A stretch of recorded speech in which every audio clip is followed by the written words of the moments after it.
যুক্ত আছেন doctor Nihat Uddin. Doctor Nihat Uddin যিনি আপনাদেরকে আগেই বলেছি যে তার জীবনকে বাজি রেখে যিনি গাজায় গিয়েছিলেন মানবতার পাশে দাঁড়াতে, তিনি একজন চিকিৎসক। এবং আমি সামান্য একটু পরিচয় দিয়ে দিই যে উনি বর্তমানে কিছুদিন আগে মাত্র টেক্সাসে উনি মুভ করেছেন। তার বাড়ি হচ্ছে সিলেটের লক্ষ্মীপাশায় এবং ওনার বাবা হচ্ছেন মাহবুব উদ্দিন, মা হচ্ছেন রাজিয়া উদ্দিন ফ্রম সিলেট। উনি ওনার ব্যাচেলার্স করেছেন যুক্তরাষ্ট্র থেকে, studied in medicine at university of medicine and dentistry in new jersey. তারপরে তিনি অ্যানেস্থিওলজি রেসিডেন্সি করেছেন কলম্বিয়া প্রেসবেরিয়ান হসপিটাল থেকে। তিনি প্র্যাকটিস শুরু করেছেন 2009 থেকে এবং রিসেন্টলি তিনি ডালাসে মুভ করেছেন। তিনি 4 সন্তানের জনক এবং ম্যারিড। তার 4টি সন্তান আছে এবং এদের সবাইকে ফেলে তিনি গাজায় গিয়েছিলেন, যা আমরা আসলে অনেকেই জানিও না যে আমাদের বাংলাদেশি কেউ যুক্তরাষ্ট্র থেকে গাজায় গিয়ে। একমাত্র কিছুদিন আগে আমরা জেনেছিলাম প্রফেসর জিয়াউদ্দিন আহমেদ সাহেবের মেয়ে নাহরিন আহমেদ, উনি গিয়েছেন সেখানে। বাট ডক্টর নিহাত উদ্দিনের খবর আমরা জানতাম না, আজকেই আমরা জেনেছি, খবরটি জেনেছি। এবং জানার পরপরই আমরা বলেছিলাম যে আপনি এই যে জীবনকে বাজি রেখে মানবতার পাশে দাঁড়ানোর জন্য আপনি গিয়েছেন, সেখানে নিশ্চয়ই আপনার অভিজ্ঞতা, আপনার সেখানে যে যুদ্ধের যে ভয়াবহতা সবই আপনি দেখেছেন। আমরা তার কাছ থেকে আজকে সবই জানবো। আশা করি আপনারা আমাদের সাথেই থাকবেন। জি, আমরা ডক্টর নিহাত আপনাকে শুভেচ্ছা জানাচ্ছি আমাদের অনুষ্ঠানে যোগ দেওয়ার জন্য। Thank you. ওয়ালাইকুম আসসালাম। এবং আপনার গলার মধ্যে যে প্যালেস্টাইনের সংহতির প্রতীক দেখতে পাচ্ছি। এনিওয়ে, আমরা আপনার সাথে কথা বলবো, বাট আগে আপনার কিছু ভিডিও আপনি পাঠিয়েছিলেন, যেটা একটু আগে প্রফেসর জিয়াউদ্দিন আহমেদও বলেছেন, এবং কিছু ছবি পাঠিয়েছেন। আমরা আমাদের দর্শকদের উদ্দেশ্যে আগে ছবি এবং দু একটা ভিডিও দেখাই, এয়ার করি, তারপরে আপনার সাথে কথা বলবো। দর্শক আপনাদের দেখাচ্ছি, কিছু ছবি আছে ওনার সেখানকার গাজায় যখন তিনি গিয়েছিলেন এবং ভিডিও আমরা দেখাচ্ছি আপনাদের, তারপরে কথা বলবো ওনার সাথে। আসসালামু আলাইকুম। ওয়ালাইকুম আসসালাম। আমার একজন ভাই আসছে এখানে, ওনার নাম হচ্ছে তামির আবু সুলতান। তামির আবু সুলতান। উনি বাংলাদেশে 7 বছর ছিলেন, সেখানে পড়াশোনা করেছেন। পড়াশোনা MBBS সিলেট থেকে। কোন কলেজে পড়াশোনা করেছেন? Osmani medical college. Osmani medical college. আর কেমন লাগছে আপনার বাংলাদেশের অভিজ্ঞতাটা? কেমন? খুব সুন্দর লাগছে, খুব ভালো লাগছে। খুব ভালো লাগছে। সবাইকে সালাম দেন আমাদের বাংলাদেশি ভাই বোনদেরকে। সবাই আপনাদের জন্য অনেক দোয়া করছে যেন এখানে ধন্যবাদ, আপনাদের কষ্ট দূর হয়। হ্যাঁ, আল্লাহ আপনাদেরকে শিফা করে। আমি এর জন্য আমেরিকা থেকে আসছি আপনাদের সাথে দাঁড়ানোর জন্য। আর কিছু বলার আছে বাংলাদেশের ভাই বোনদের? কেমন বাংলাদেশ আমার জন্য দোয়া করো।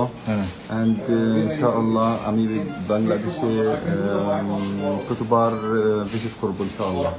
আর বাংলাদেশের কোনো মেমোরেবল কিছু আছে আপনার, যেটা মানে খাবার বা কিছু যেটা ভালো লাগে? খাবার রাইস, শুধু রাইস।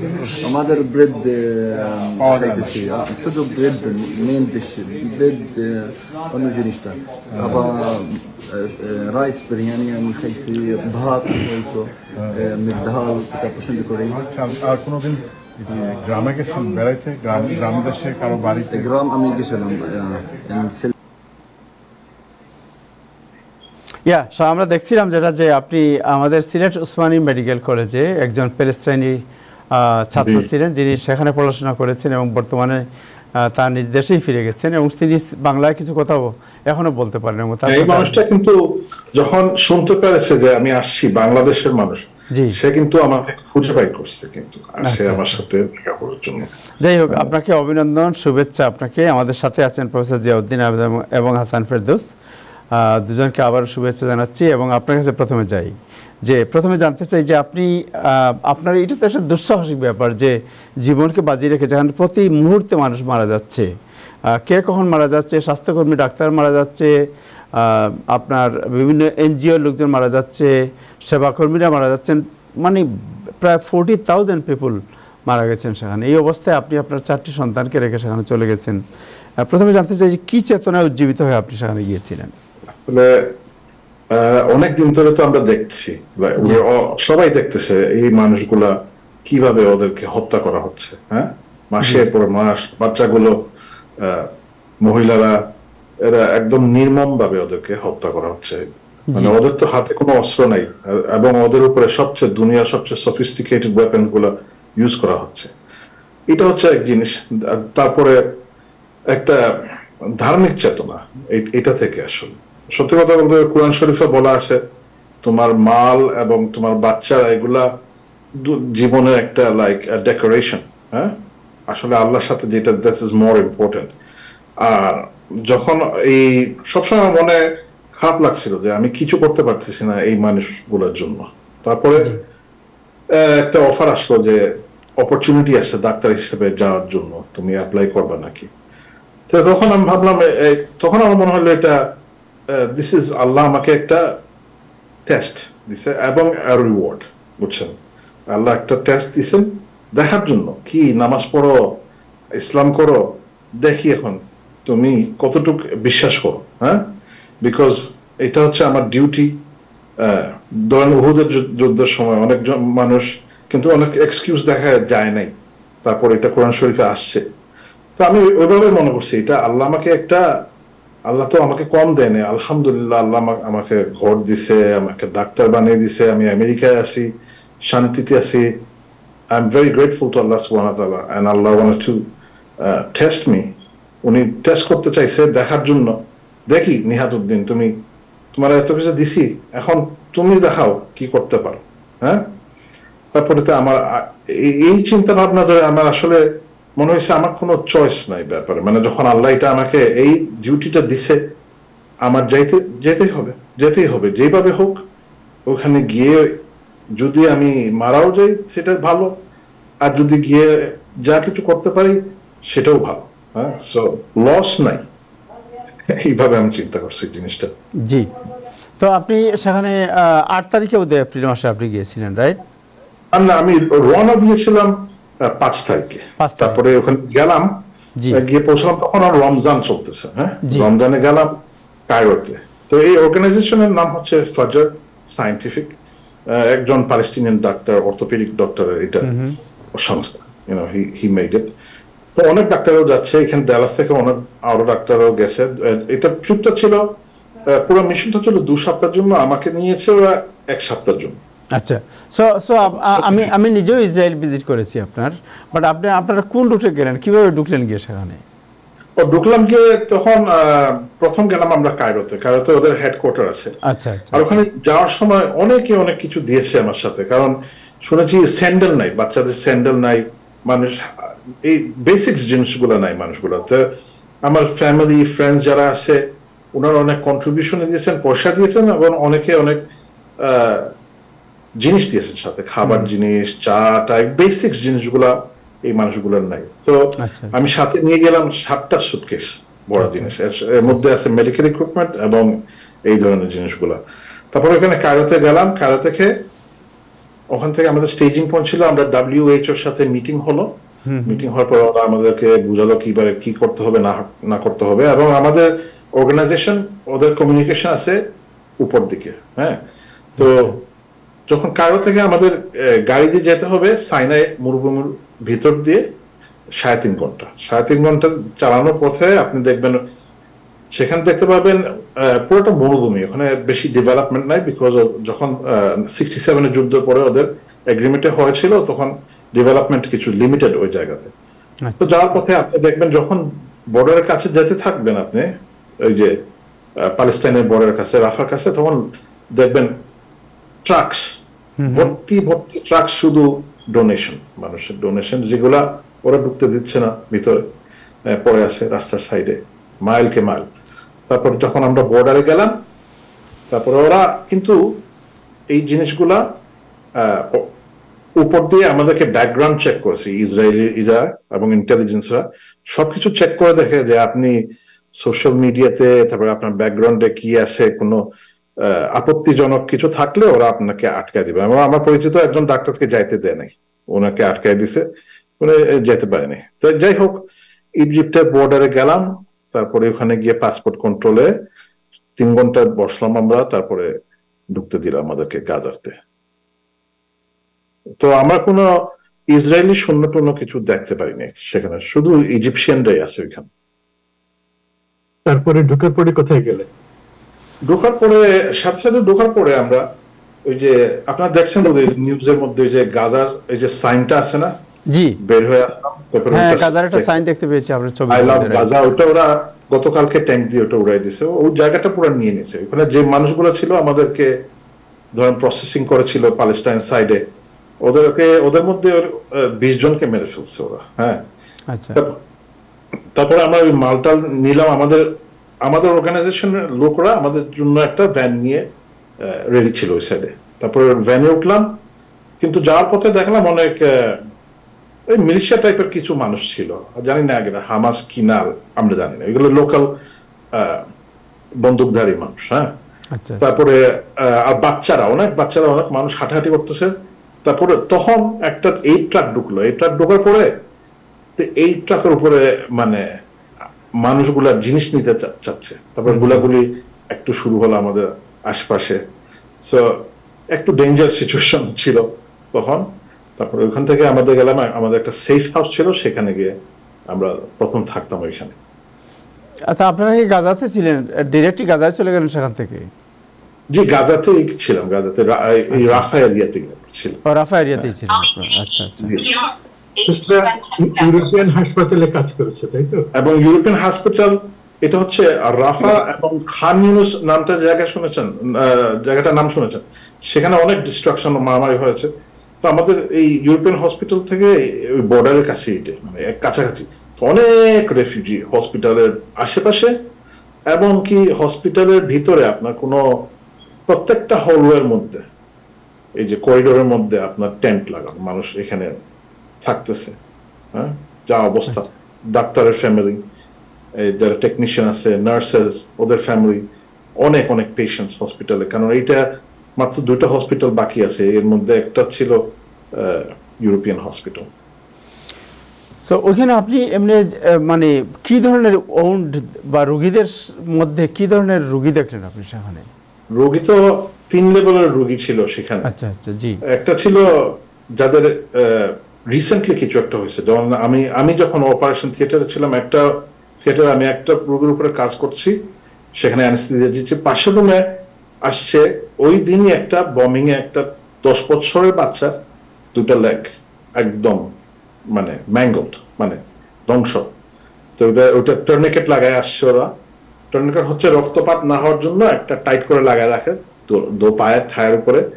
তো ওই বাচ্চাটা 2টা পা ওরা অ্যাম্পুটেট করতে হয়েছে, কেটে ফেলে দিছে পা গুলো বাচ্চাটা। আর যখন বাচ্চাটা আসছে তার কোনো অ্যানেস্থেসিয়া নাই, মানে এত পেইন হচ্ছে বাচ্চাটা, বুঝছেন। আর এই ছেলেটার আরেকটা স্টোরি আছে, প্রথম দিকে এই ছেলের বাবা আর বড় ভাই মারা যায়। হ্যাঁ প্রথম দিকে বমিং এ, ওরা নর্থ গাজায় ছিল। তারপরে এই ফ্যামিলিটা ওকে নিয়ে আর ওর ভাইকে নিয়ে আরেক জায়গায় চলে আসলাম।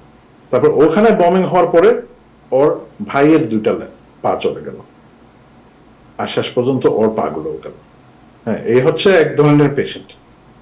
আরেকটা হচ্ছে ওই যে হসপিটাল তো ওরা সব ধ্বংস করে ফেলছে, হ্যাঁ সব জায়গায়।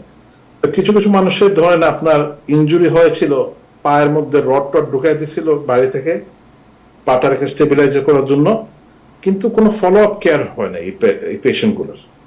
তো এই মানুষগুলোর পায়ে ইনফেকশন হয়ে গেছে। হ্যাঁ তো এই ইনফেক্টেড লেগস গুলো আমরা ক্লিন আপ করে আবার ঠিকঠাক করে, এগুলো হচ্ছে আরেক লেভেলের সার্জারি। তারপরে হচ্ছে ধরেন আপনার অনেক মানুষ আছে, ধরেন ডায়াবেটিক মানুষ আছে। হ্যাঁ ডায়াবেটিকের ধরেন একটা ঘা হয়েছে, যেটা অন্য সময় সাধারণ একটা অ্যান্টিবায়োটিক দিলে হয়তো ভালো হয়ে যেত, কিন্তু ওরা অ্যাক্সেস নাই, ওটা হতে পাটা একদম পচে গেছে, পাটা কেটে ফেলে দিতে হবে। তো অনেক মানুষের এই 3 লেভেলের ধরেন আপনার। হ্যাঁ ওইখানে ঔষধ এবং চিকিৎসা সামগ্রী যেগুলো আছে এটার অ্যাভেলেবিলিটি কেমন? আমরা তো সাথে করে নিয়ে গেছি, পুরোটা সিস্টেম একদম ধ্বংস হয়ে গেছে, অর্গানাইজেশনটা অর্গানাইজিং নাই। হ্যাঁ আর মানুষগুলো কাজ করতে করতে ওদের এত টায়ার্ড, মানে ওরা মানে দিনে রাতে কাজ করতেছে, কেউ 24 ঘন্টা করে শিফট করতেছে কেউ। তো আমরা যাওয়ায় ওদের একটু রিলিফ হয়েছে, বলে তুমি বসো, আমি কেসটা করে দিচ্ছি, আমরা আসি। তো ওদেরকে, আর ধরেন আপনার ওই যে পেশেন্টও লস্ট হয়ে যায়, আপনার সকালে গিয়ে পেশেন্ট খুঁজে বাইর করতে হবে পেশেন্টটা কোথায়, এই লেভেল। তারপরে আপনার অপারেশন থিয়েটারে অনেক ওষুধ নাই, হ্যাঁ, অনেক ওষুধ নাই। তো আপনি একদম অপটিমাম ভাবে আপনি পেশেন্টটাকে কেয়ার করতে পারতেছেন না, বা আপনার মনিটরিং এর ইকুইপমেন্ট যেগুলো আছে আমেরিকায় যেরকম আছে, অনেকগুলো ইকুইপমেন্ট লাগে আমাদের অ্যানেস্থেসিয়া দেওয়ার জন্য। আপনার ধরেন 5টার মধ্যে 3টা মনিটরিং এর জিনিস আছে, হ্যাঁ, তো 2টা এসেনশিয়াল জিনিস আপনি মনিটরিং এর এটা কাজ করছে না। সো ওই মানে একদম আপনি যা আছে তা দিয়ে করতে হবে। সো ইসরায়েলি আপনার সেনাবাহিনী বা আর্মির সম্মুখীন আপনারা হয়েছেন কিনা? ওদেরকে আমরা দেখিনি, কখনো দেখিনি, ওরা দূরে ছিল। আমরা ধরেন একবার একটা বমিং হয়েছিল আমাদের যে বাসায় ছিলাম, ওইটা কাঁপাইছে, বাসাটা কাঁপছে। তারপরে আপনি যদি আমাদের বাসার উপরে প্রত্যেক রাতে ওরা ড্রোনটাকে নিচে নামায় নামতো, ড্রোন আছে যে সারা রাত জুড়ে শব্দ করে, আপনি মানে এক সাইড থেকে এক পাশ থেকে অন্য পাশে কথা বলতে গেলে হয়তো বা শুনতে পাবেন না একজন আরেকজনকে। মানে এটা এক ধরনের সাইকোলজিক্যাল ওয়ারফেয়ার। হ্যাঁ, মাঝে মধ্যে আপনি শুনতে পারবেন দূরে বুম বুম বুম বুম করে বমিং হচ্ছে, হ্যাঁ, কয়েক করে এগুলো শোনা যাচ্ছে। এই আর কি সিচুয়েশন। আর মানুষগুলা তো যা অবস্থা, বাচ্চাগুলোরা তো কিউট, মানে দেখলেই মানে কষ্ট হয়, হ্যাঁ, থাকতেছে। এরা তো থাকে না এইভাবে। আমরা দেশের মানুষ, আমরা তো দেখছি মানুষ বস্তিতে থাকতে, এটা তো আমাদের জন্য অস্বাভাবিক কিছু না। কিন্তু এইটা হচ্ছে এই মানুষগুলা কিন্তু এই অবস্থায় ছিল না, হ্যাঁ, 6 মাস আগে। এরা হয়তোবা হাইলি এডুকেটেড মানুষ, অনেকগুলা পিএইচডি স্টুডেন্ট, ডক্টরস, এরা এখন টেন্টে থাকতেছে, বৃষ্টি আসলে বৃষ্টি ভরে যাচ্ছে, হ্যাঁ, মানে টেরিবল অবস্থা। Thank you so much. Hasan Ferdous ভাই, আপনার এনি কোয়েশ্চেন? জি, আসসালামু আলাইকুম নিয়াদ ভাই, অনেক অনেক অনেক অভিনন্দন আপনাকে। আপনি আমাদের পক্ষ হয়ে আমাদের ভয়েসটা আপনার মাধ্যমে পাচ্ছি, আমরা তাদের কাছে পৌঁছে দিয়েছেন, অনেক ধন্যবাদ আপনাকে। আমার প্রশ্ন একটু পলিটিক্যাল। মূল লড়াইটা তো হামাসের সাথে ইসরায়েলের। হামাসটা কি আপনি দেখেছেন? হামাসের কোনো প্রেজেন্স ফিল করেছেন? ইসরায়েল যে এখন রাফাতে ঢুকছে, তার লক্ষ্য হচ্ছে রাফাতে হামাসকে নিশ্চিহ্ন করা। হামাসের কোনো প্রেজেন্স আপনার চোখে পড়েছে? আমরা কিছু দেখি নাই। কথা বলেছেন লোকজনের সাথে, কি ফিলিং হামাস? কোন হামাস দেখি নাই, কোন হামাসের কথাও মানুষ বলতে দেখি নাই। ওরা আমাদের মতো, আমরা যেভাবে ভিডিও দেখি টুইটারে, সাধারণ লোকরা এগুলো দেখছে, ওরা আরবিক আল জাজিরা দেখতেছে। এবং এইটাই আমার চিন্তা হচ্ছে আজকে, এই মানুষগুলোর তো কোনো সফিস্টিকেটেড কোনো ডিফেন্সিভ ওয়েপন্স নাই, হ্যাঁ, আর এদের উপরে যেই লেভেলের মানে ওয়েপন্স ইউজ করা হচ্ছে, like Apache helicopter, F-16, 2000 pound bomb, একদম নিরীহ মানুষের উপর, হ্যাঁ।